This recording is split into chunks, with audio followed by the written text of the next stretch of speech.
রিল্যাক্সে থাকেন।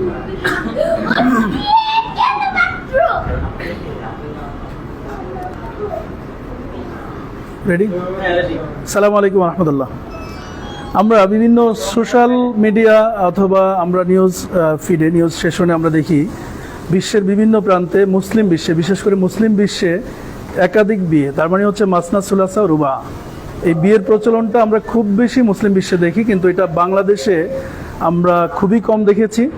তবে বাংলাদেশে এই প্রথম, আমার কাছে মনে হচ্ছে এবং আপনাদের কাছেও মনে হবে যে বাংলাদেশে এই প্রথম একজন প্রবর্তক, যিনি হচ্ছে আমাদের সকলের খুব সুপরিচিত একজন মানুষ, মুফতি মামুনুর রশিদ কাসিমি হাফিজাউল্লাহ। তিনি শুরু করেছেন 4টা বিয়ের একটা মানে আয়োজন তিনি শুরু করেছেন। ইতিমধ্যে আমরা দেখেছি, এখানে আমার সাথেই আছেন, আমি যদি ওনার সঙ্গে একটু পরিচয় করিয়ে দিই।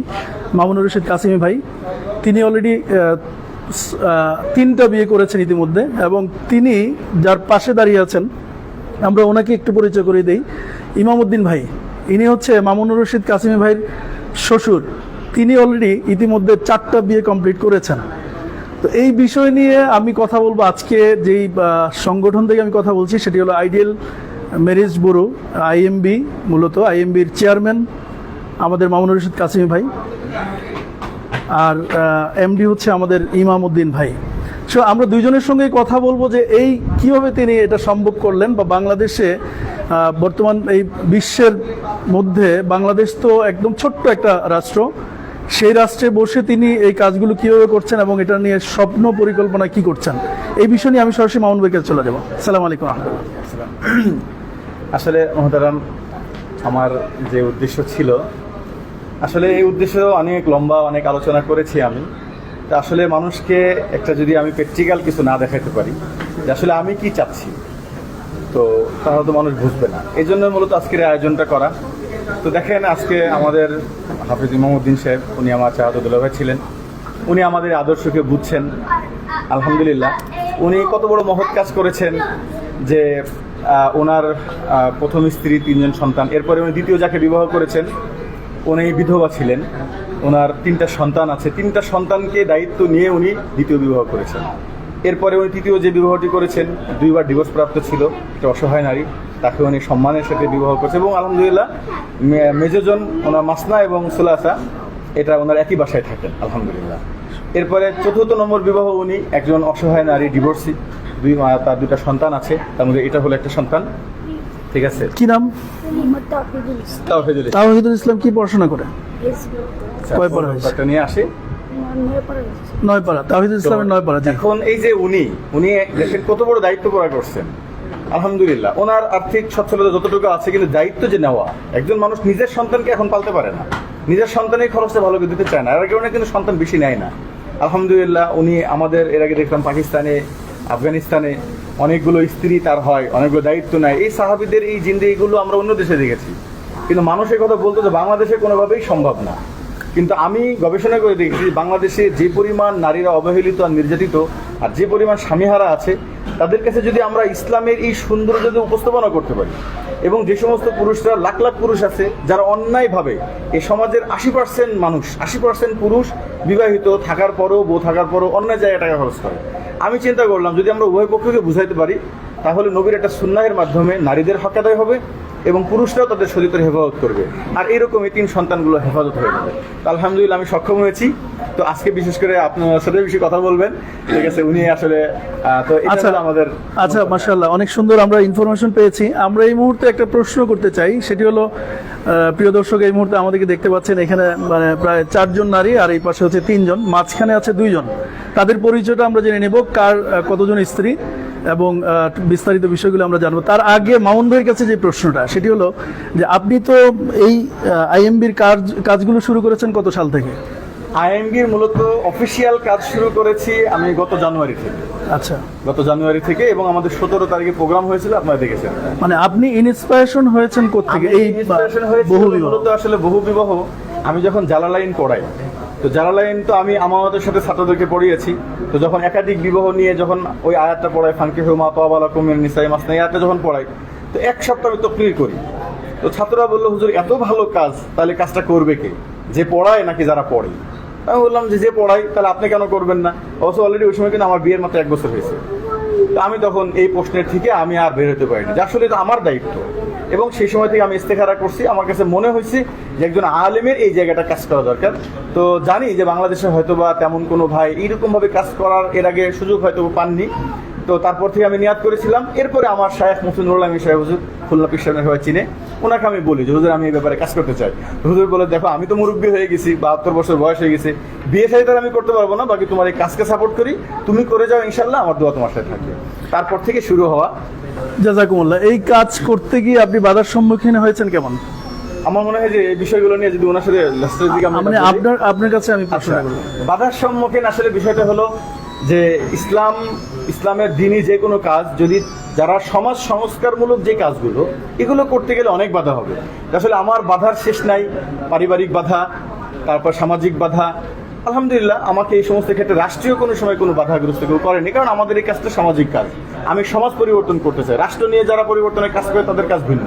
তো আলহামদুলিল্লাহ সামাজিকভাবে গালি গালাজ, ঠিক আছে, এবং ধরেন লুচ্চা মামুন, ঠিক আছে, আরো কত রকম কথা। তো অনেকে আমাকে বলো, হুজুর আপনি অনেক গালাগালি করে। আমার ভাই লুচ্চা তো 6 বছর ধরে শুনতেছি, নতুন কোনো গালি দিলে একটু বলেন, কারণ এই গালি তো আমি শুনি। আমার মাতৃভূমি ছাড়তে হয়েছে, আমি পরিবারের সাথে থাকতে পারি নাই, এলাকা থেকে চলে আসছি, ঠিক আছে। আমার কথা হলো যে বাস আল্লাহর এই বিধানকে জিন্দা করার জন্য আমি হিজরা করছি। এবং যত বাধা হয়েছে, একটা আয়াতই শুধু আমার সামনে আসছে, সেটা হলো ওকাইয়্যিম মিন নাবিয়্যিন কাতালা মাহু রিব্বিয়ুনা কাসীরুনা ফামা ওয়াহানু লিমা আসাবাহুম ফি সাবিলিল্লাহ ওয়া মা দু'ফু ওয়া মাস্তাকানু। যে নবীদের সাথে যারা কাজ করেছেন তাদের উপর অনেক কষ্ট হয়েছে। ফামা ওয়াহানু লিমা আসাবাহুম ফি সাবিলিল্লাহ, আল্লাহর কাজ করতে যে কষ্টগুলো হয়েছে, এতে তারা কিছুই মনে করেনি। ওয়া মা দু'ফু, তারা দুর্বল হয়নি। ওয়া মাস্তাকানু, তারা থেমেও থাকেনি। তো আমি যখন এই কাজ করতে গিয়েছি, সর্বলাইনে আমার বাধা আসছে। আমি ভীতু হইনি, আমি দুর্বল হইনি, আমি থেমেও থাকি।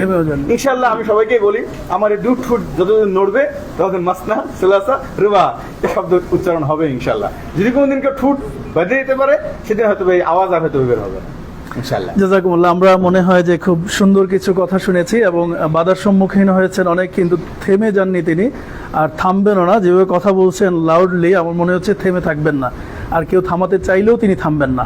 আমরা এই মুহূর্তে চলে যাব এই আইএমবির এমডি মহোদয় মৌলানা ইমামউদ্দিন ভাই, আমরা ওনার কাছে চলে যাব।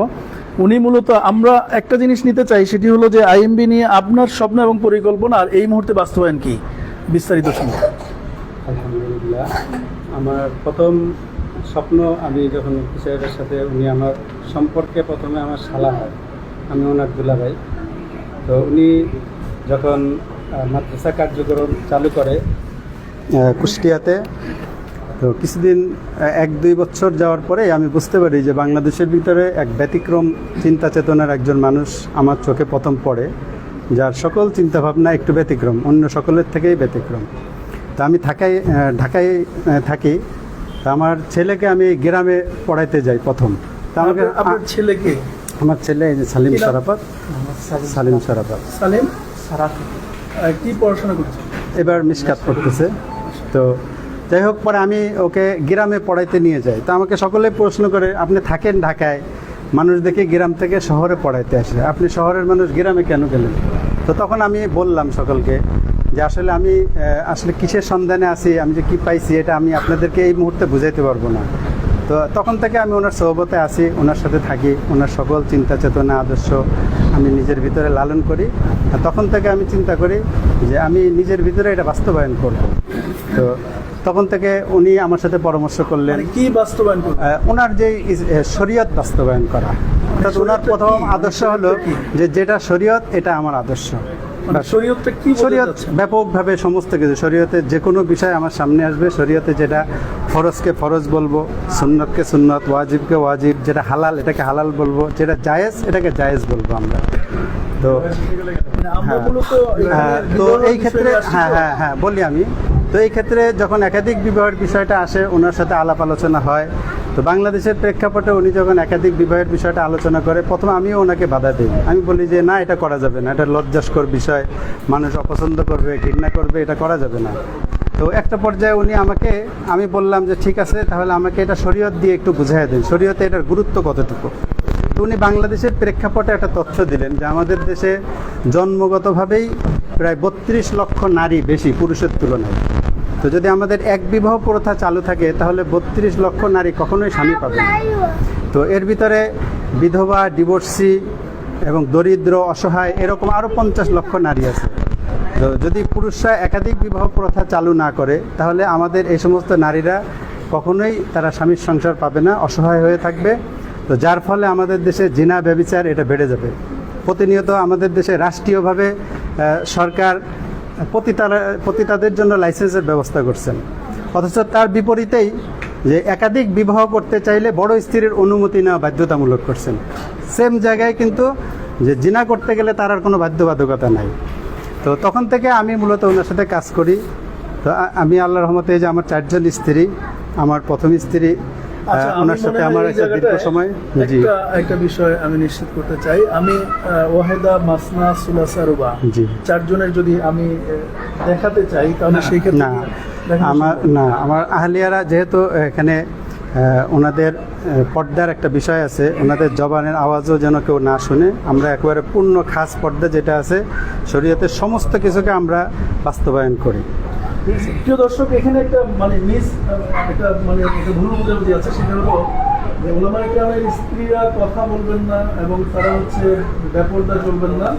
এবং এইখানে আমরা যে লাইভটা করছি এই মুহূর্তে দর্শক যারা আছেন এবং ভিডিও করা হচ্ছে, লাইভ করা হচ্ছে, তো লাইভের ক্ষেত্রে আমরা দেখলাম যে যথেষ্ট সতর্ক যে আমরা ওয়াহেদা, মাসনা, সুলাসা এবং রুবা আমরা সেটা ফাইন্ড আউট করতে পারবো না এবং ইন্ডিকেট করে আমরা দেখাতে পারবো না। সেই ক্ষেত্রে তিনারা যথেষ্ট জোরদার।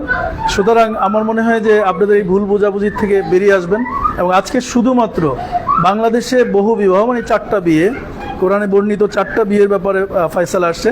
শুধু এই 4টা বিয়েকে এস্টাবলিশড করা, রাসূলুল্লাহ সাল্লাল্লাহু আলাইহি ওয়াসাল্লামের এই সুন্নাহকে জিন্দা করার জন্য এই জিহাদে অংশগ্রহণকারী 2 জন ব্যক্তি আমরা দেখেছি, মামুনুর রশিদ কাসিমি হাফিজুল্লাহ এবং সাথে ইমামউদ্দিন ভাই, 2 জন মিলে এই যুদ্ধে নেমেছেন। শুধুমাত্র তারা মানুষকে দেখানোর জন্য নয়, বরং আজকের এই টোটাল প্রজেক্টটা হচ্ছে শুধুমাত্র মানুষের কাছে এই বিয়ের মেসেজটা, সঠিক মেসেজটা পৌঁছিয়ে দেওয়ার জন্য। আমরা মনে হয় সঠিক বুঝতে পেরেছি। তারপর যদি আপনি বলতেন যে আইএমবি নিয়ে এখনকার মতো,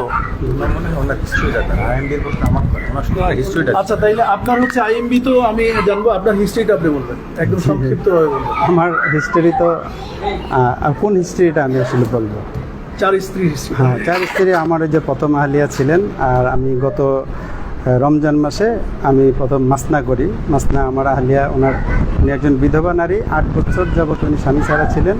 তো আমরা আইএমবি থেকে একটা ঘোষণা দেই, যদি কোনো নারী এরকম থাকে যে উনি বিধবা অথবা ডিভোর্সি এবং তার একটা মেয়েও থাকবে অথবা আরও সন্তান থাকবে, আমরা তাদের সকলের দায়িত্ব নিব। তো ওই পরিবারটা আমাদের সাথে যোগাযোগ করার পরে তাদের সাথে কথাবার্তা হয়।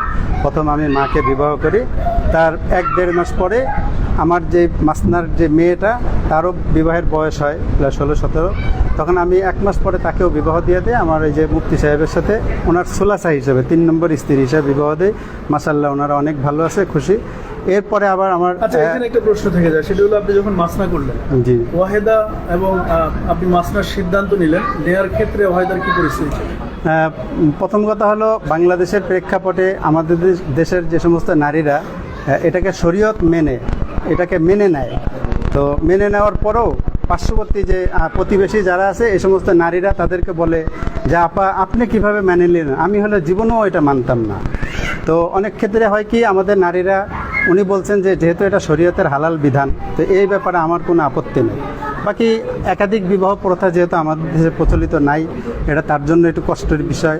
সে এখনও একটু কষ্ট পায়, তবুও সে এটাকে খুব সুন্দরভাবে মেনে নেয়, কোনো সিনক্রেট করে নাই। আমার সাথে এ পর্যন্ত সে খুব ভালো আচরণ করছে এবং তার সাপোর্ট সহযোগিতা আল্লাহর রহমতে আমি এই পর্যন্ত আসতে পারছি। আচ্ছা, মাসনা গেল, এখন সুলাসা এবং রুবা।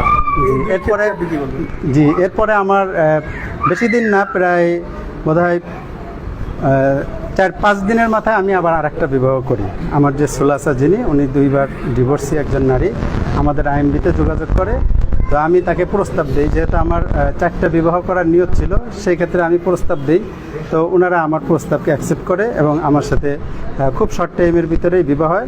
আর সবচেয়ে মজার বিষয় হলো, আমরা যে জিনিসটা আমাদের দেশে প্রচলিত যে বিবাহকে সহজ করা, বিবাহ যত সহজ হবে জিনা তত কঠিন হবে। আমার প্রথম বিবাহ কোনো বিবাহতেই আমার বোধহয় 5,000 টাকার উপরে একটা বিবাহতে আমার খরচ হয় নাই। কারণ আমাদের একটা থিওরি হলো বিবাহ করার জন্য কেন খরচ করব।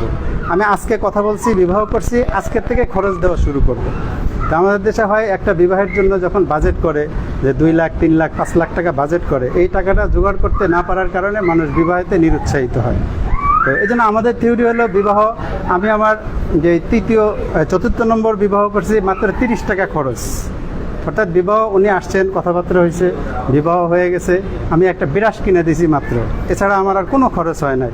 ওনার শরীরে যে পোশাক ছিল আমার শরীরেও একই পোশাক, উনি যে খাবার রেডি খাবার ছিল এই খাবার খাইছেন, আমি ওটা খাইছি, ব্যাস সংসার শুরু হয়ে গেছে। ওই দিন থেকেই তার জন্য বাসা নেওয়া, বাজার করা। আমার একটা প্রশ্ন থেকে যায়, মানে দর্শক এবং আমার উভয়ের প্রশ্ন থেকে যায়, সেটা হলো আপনি যে 30 টাকা খরচ করে এটা কি ওনার উপর চাপিয়ে দিলেন না? না না, উনিও খুবই খুশি মনে এটা বলছেন যে বিবাহের জন্য আসলে কেন খরচ হবে বলেন, আমার কি নাই।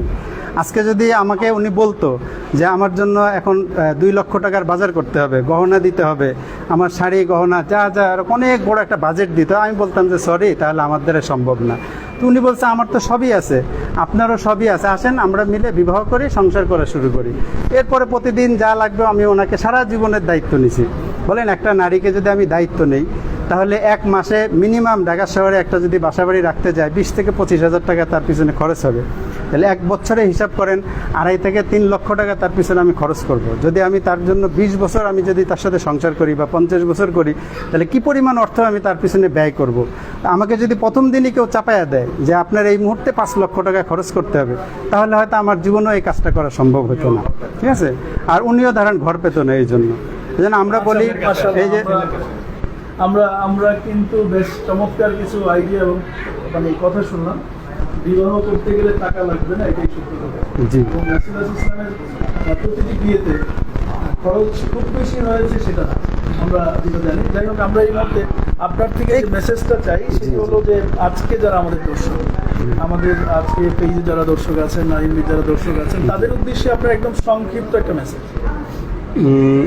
দর্শকদের উদ্দেশ্যে বলবো, আমরা আসলে বিশেষ করে যারা সামর্থ্যবান পুরুষ আছি, সামর্থ্যবানদের প্রতি আমার আহ্বান যে অনেকেই মানে বিবাহের এই আকাঙ্ক্ষা চাহিদা এটা সকল পুরুষের মনেই আছে। তো শুধুমাত্র এই যে সমাজ, বড় স্ত্রী এবং প্রশাসন এই যে ভয়গুলো দেখায়, আসলে এটা আমরা নিজেরা ভয় পাই।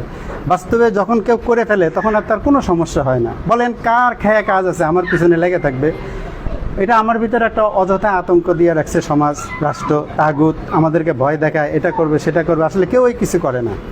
আমি যার সাথে সংসার করব তার দায়িত্ব নিব, বাস তার সাথে সংসার করতে দেবো। সমাজের সকলকে আমরা বলবো, যারা সামর্থ্যবান আছি, যারা নিজের স্ত্রী থাকার পরেও আরও মানুষের পিছনে অনেক টাকা পয়সা খরচ করি, অন্যায় পথে খরচ করি, তারা অন্যায় পথে খরচ না করে একজন নারীর জিম্মাদারি নেন। একজন নারীর সারা জীবনের জন্য আপনি দায়িত্ব নেন। যার যতটুকু সামর্থ্য আছে সে ততটুকু, যে একজন পারে সে একজনের দায়িত্ব নেবে, যে 2 জন পারে 2 জনের দায়িত্ব নেবে, যে 4 জন পারে সে পুরো 4 জনের দায়িত্বই নেবে। ব্যাস এটাই হলো সকলের প্রতি আমার মেসেজ। সামর্থ্যবান পুরুষরা যদি এগিয়ে আসে, তাহলে আমাদের সমাজের যে অবহেলিত নারীরা আছে তাদের আর এই অবহেলিত থাকতে হবে না। এবং সমাজে আমাদের যেই অন্যায় রাস্তাগুলি আছে, পতিতালয় আছে, হোটেল, রেস্তোরাঁ, স্পা সেন্টার, এগুলাতে যে নারীদের অবাধ বিচরণ, এটার একমাত্র কারণ হলো যে আমরা আসলে নারীদেরকে অবহেলা করতেছি, নারীদেরকে আমরা ভোগ্যপণ্য বানায় নিছি, তাদেরকে আমরা শুধু স্বল্প মূল্যে ভোগ করতে চাই, তাদের সারা জীবনের দায়িত্বটা আমরা কেউ নিতে চাই না। ঠিক আছে, এজন্য বলবো আমরা নারীদেরকে তাদেরকে আমরা আসলে পণ্য না বানায়া তাদেরকে আমরা স্ত্রী বানায় নিই। যদি কোনো নারী এসে বলে আমার সামনে যে আমি আগে খারাপ লাইনে ছিলাম, আমি তওবা করছি, আজকের থেকে তায়েবা, যদি কোনো পুরুষ থাকে যে সে তার দায়িত্ব নিবে, তাহলে দেখবেন ওই নারী বলবে যে ঠিক আছে আমি রাস্তা ছেড়ে দেবো, আজকের থেকে ভালো হয়ে যাব। নারীরা আসলে কখনো খারাপ হতে চায় না।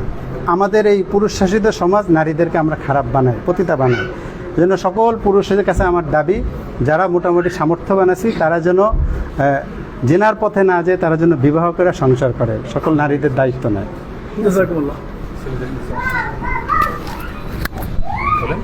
আমরা এই মুহূর্তে ইমামউদ্দিন ভাইয়ের ছেলে, আমরা তার কাছে আসবো। তার আজকের এই প্রোগ্রাম কেন্দ্রিক মানে বিবাহ কেন্দ্রিক মেসেজগুলো আমরা শুনবো। তার বয়স কত? বয়স তার বাবার বিষয়টা নিয়ে তার কাছে। আচ্ছা, তার বাবার বিষয় নিয়ে আমরা কথা বলি, আমরা তার সঙ্গে সরাসরি কথা বলি। আসসালামু আলাইকুম রহমতুল্লাহ। আমি মোহাম্মদ সেলিম শেরাফত। আমি হচ্ছে বড় ছেলে ওনার। তো আজকের এই আয়োজনটা আমার জন্য অনেক আনন্দের, এবং আমার কাছে মনে হয়েছে যে আমার বাবা উনি ইসলামের জন্য উনি একটা যুদ্ধ শুরু করেছেন, যে যুদ্ধটা পুরা সমাজকেন্দ্রিক, পুরো সমাজকে নিয়ে যুদ্ধ করেছেন। এবং শুধু সমাজ না, বলতে গেলে এটা পুরো বিশ্বের সাথে যুদ্ধ, যেখানে বর্তমানে আজ নারীরা এত অবহেলিত। আমাদেরকে যে বুঝ দেওয়া হয় যে আজকে আমরা নারীকে মূল্যায়ন করতে করতে এমন পর্যায়ে নিয়ে গেছে, আসলে নারীরা বুঝে না, কিন্তু তাদেরকে ভোগের পণ্য বানিয়ে ফেলছে। তো আমরা এই তাদের পুরো বিশ্বের সাথে যুদ্ধ শুরু করে নারীদেরকে সম্মান দেওয়ার জন্য, তাদের উপযুক্ত সম্মান দেওয়ার জন্যই আমরা এই মেহনত শুরু করেছি। এবং এটা আমার বাবা উনি অলরেডি 4টা বিবাহ করে ফেলেছেন। এটা আমাদের সবার জন্য আনন্দের বিষয়, এবং তিনি 4 জন স্ত্রীকেই এতেদালের সাথে, ইনসাফের সাথে পরিচালনা করছেন, আলহামদুলিল্লাহ। মাশাআল্লাহ। আমরা ইমামউদ্দিন ভাই মেয়ের জামাই এই মুহূর্তে যাব। হ্যাঁ, মেয়ে বড় জামাই। কি প্রশ্ন করবেন? আপনি বলে দেন। হ্যাঁ, বিবাহ কেন্দ্রিক যে আমাদের মুফতি সাহেবের যে প্রথম স্লোগান ছিল, যে বিবাহ কেন্দ্রিক মোট 6টা বিষয়। সবাই ওনাকে বলে যে একাধিক বিবাহ, আসলে উনি কিন্তু শুধু একাধিক বিবাহ নিয়ে কাজ করেন না। উনি বিবাহ কেন্দ্রিক তাজিলুন নিকাহ, আর্লি ম্যারেজ যেটা আমাদের সমাজে বলে, জলদি বিবাহ দেওয়া, এবং তাসহিলুন নিকাহ বিবাহকে সহজ করা, এবং নিকাহুল আরমালা অসহায় ডিভোর্সি বিধবা অসহায় নারীকে বিবাহ করা, নিকাহ সুয়োগ বয়স্ক যে মানুষগুলো আছে, একটু বয়স হয়ে গেলে আমাদের দেশের মানুষ তাদেরকে আর বিবাহ দিতে চায় না। 1-2টা সন্তান নিয়ে যদি কোনো আরও ডিভোর্সি হয় বা বিধবা হয়, তাকে বলে এই সন্তানের মুখের দিকে তাকায় তুমি বাকি জীবনটা পার করে দাও। আসলে এটা অনেক দীর্ঘ একটা সময়, এটা কখনোই সম্ভব হয় না নারীদের এভাবে কাটানো। তো মূলত উনি আসলে এই বিবাহ কেন্দ্রিক যত দাম্পত্য লাইফের যত কুসংস্কার আছে সমস্ত বিষয় নিয়ে উনি আসলে কাজ করেন। তো সেই সুবাদে উনি আমাকে যখন বলছেন আমার ছেলে এবার মেশকাতে পড়তেছে, তো সে বিবাহের প্রস্তাব দিছেন, আমি মাশাআল্লাহ রাজি হয়ে গেছি। যে এই বয়সের ছেলেরা যেখানে গুনায় লিপ্ত, আমার ছেলে ও বলছে যে বাবা আমার বন্ধুবান্ধব সকলের গার্লফ্রেন্ড আছে, সবাই বিভিন্নভাবে বিভিন্ন জায়গায় ছুটি হলে তারা গার্লফ্রেন্ড নিয়ে ঘুরে, কিন্তু আমি আমার স্ত্রী নিয়ে ঘুরি। এটা আমার কাছে অনেক আনন্দের ব্যাপার। তো আমার মেয়ে মাশাআল্লাহ, আমি খুব অল্প বয়সী, যে আমার জামাইয়ের বয়সও 20 বছর, সেও এবার জালালাইন পড়তেছে। আমার মেয়েকেও আমি বিবাহ দিয়ে দিছি খুব অল্প বয়সে। জন্য আসলে যৌবনের হেফাজতের একটাই মাধ্যম, সেটা হলো বিবাহ। বিবাহ ছাড়া যৌবন হেফাজতের আর কোনো মাধ্যম নেই। আল্লাহ তাআলা একটাই রাস্তা রাখছেন, এই জন্য বিবাহকে সহজ করলে সমাজ থেকে জিনা ব্যবস্থা দূর হয়ে যাবে। ঠিক আছে, আমরা এখন যাব ইমামউদ্দিন ভাইয়ের মেয়ের জামাই। কি নাম ভাই আপনার? জি, আমার নাম মোহাম্মদ আরিফ বিল্লাহ। আরিফ বিল্লাহ। কি পড়াশোনা করছেন? এবছরে জালালাইন জামাতে পড়াশোনা করছি, কোথায়? জামিয়া মাদানিয়া বাড়িধারা। মাশাআল্লাহ। তো আপনি যদি আপনার অনুভূতি শেয়ার করতে চান। জি, প্রথমত বলবো যে একাধিক বিবাহ করা এটি একটি আল্লাহ তাআলার বিধান, সেই জায়গা থেকে এটাকে অস্বীকার করার কারো সুযোগ নেই। তো সেই সূত্র ধরেই এখানে আমাদের মামুন মামা এবং আমার ভাইরা ভাই, তিনি এই কাজের জন্য যুদ্ধ করছেন এবং দীর্ঘদিন ধরে কাজ করে যাচ্ছেন। এবং আমার শ্বশুর তিনি এই আদর্শকে লালন করছেন এবং সেটাকে বাস্তবায়নও করেছেন ইতিমধ্যে। তার বর্তমানে 4 স্ত্রী আছে, আমি তার প্রথম স্ত্রীর একমাত্র জামাতা। তো এই বিষয়টা, মানে আপনি প্রথম স্ত্রীর বড় মেয়ের জামাই? হ্যাঁ জি। পরে যে উনি 3টা বিয়ে করলো, সেই ব্যাপারে আপনার কোনো রিয়াকশন নাই? জি জি বলবো, রিয়াকশন আছে। জি না, এটাকে আমি ভালোভাবেই দেখছি, এবং এটা একটু যেহেতু শরিয়াতের একটি বিষয়, এ বিষয়ে আমার কোনো আপত্তি নাই। তিনি যেহেতু আপত্তি নাইটা কখন শুরু হয়েছে? মানে আপনি তো হিসাবে হচ্ছে বড় প্রথম ওয়াহেদার মেয়ের জামাতা, তাইলে আপনার তো রিয়াকশন ছিল কিছু একটা, কিন্তু রিয়াকশনটা বন্ধ হয়েছে কবে থেকে? আপনার বিয়ের পরে না বিয়ের আগে? আমার মনে পড়ে না কখনো রিয়াকশন ছিল, কারণ আমি যেহেতু কোরআন হাদিস পড়াশোনা করেছি, সেখান থেকে বুঝতে পেরেছি এটা। বরঞ্চ আমি এক্ষেত্রে বলি, আমার জামাই যখন বিবাহের জন্য আমার কাছে আসে, বিবাহের জন্য আসে, তো কথাবার্তা যখন হয়, ওই দিনই আমি আমার জামাইকে বলছি, আমার জামাইকে ওই দিনই বিবাহের সময় ওই মজলিসে আমি বলছিলাম, তুমি যদি ভবিষ্যতে একাধিক বিবাহ আরও বিবাহ করতে পারো, তাহলে আমি তোমার কাছে আমার মেয়েকে বিবাহ দিব। আর যদি বলো যে না আমি আর বিবাহ করব না, সাহস পাই না, হিম্মত পাই না, তাহলে তোমার মতো কাপুরুষের কাছে আমি মেয়ে বিবাহ দিব না। মানে বিয়ের শুরুতেই তাকে বিয়ের সময় ভয় যখন দেখিয়ে হ্যাঁ দিয়েছে। ভয় না, বিয়ের সময় তার সাথে আমার চুক্তি হয় যে মানে তুমি কি এটা কি তাকে তুমি কি মানে চাপ দিলেন নাকি? না না, আমি বলছি যে আমি তাহলে ভালো সুপুরুষ খুঁজবো, আমি আমার কোনো কাপুরুষের কাছে মেয়ে বিবাহ দিব না। যারা একাধিক বিবাহ করতে পারে তাদেরকে আমরা সুপুরুষ মনে করি, কারণ একাধিক বিবাহ করার জন্য সৎ সাহস, যেটা পুরুষত্ব দরকার হয়। তো সে বলছে যে না ইনশাল্লাহ আমি আরও বিবাহ করব, আমার মেয়েও মাসাল্লাহ রাজি। আবার আমার ছেলেকে যখন বিবাহ করাই ওই সময় আমি আমার ছেলের বউ তাকে বলছি যে আমার ছেলে কিন্তু ভবিষ্যতে আরও বিবাহ করবে, কয়টা করবে আমি জানি না, তার সামর্থ্য অনুযায়ী সে করবে। সে বলছে যে আমার কোনো অসুবিধা নেই। আসলে আমরা একটা পরিবেশ কায়েম করছি, আমরা পরিবেশ হয়ে গেছে আমাদের, এই বিষয়টা নিয়ে কারোর কোনো আপত্তি নেই। ঠিক আছে? প্রিয় দর্শক, আমরা শেষ মুহূর্তে চলে আসছি, তবে একটা বিষয় জানিয়ে রাখি, আমাদের শেষ মুহূর্তে কিন্তু একটা চমক রয়েছে। আর সেই চমকটা হচ্ছে আজকের